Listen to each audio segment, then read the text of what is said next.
Peoples party کے رہنماؤں نے وفاقی حکومت کو آڑے ہاتھوں لے لیا۔ ناصر حسین نے سیاست کی الف بے بتائی، مرتضی وہاب نے مہنگائی کے اعداد و شمار بتا کر آئینہ دکھا دیا۔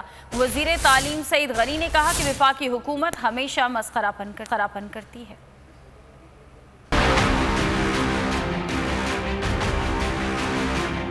سیاست نہ مزاحمت کی ہوتی ہے نہ مفاہمت کی، سیاست تو بس اصولوں کی ہوتی ہے، پھر جس کے بعد چاہے سولی پر چڑھنا پڑ جائے۔ وزیر اطلاعات و بلدیات سندھ ناصر حسین شاہ نے ٹویٹ میں سیاست کی تعریف کر دی۔ کہا سیاست میں چاہے جان دینا پڑے یا زندان میں پوری جوانی گزارنا پڑے۔ ترجمان سندھ حکومت مرتضی وہاب نے کہا سلیکٹڈ حکومت نے مہنگائی کے تمام ریکارڈ توڑ دیے، کھانے پینے کی اشیاء کی قیمتوں میں اضافہ دگنا ہو گیا۔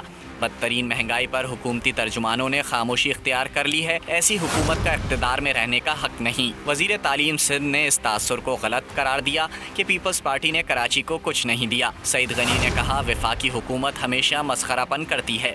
چینی قیمت کے معاملے پر کمیشن رپورٹ کے باوجود کوئی گرفتاری نہیں ہوئی، FIA کی فورنزک رپورٹ پر بھی کارروائی نہیں ہوئی۔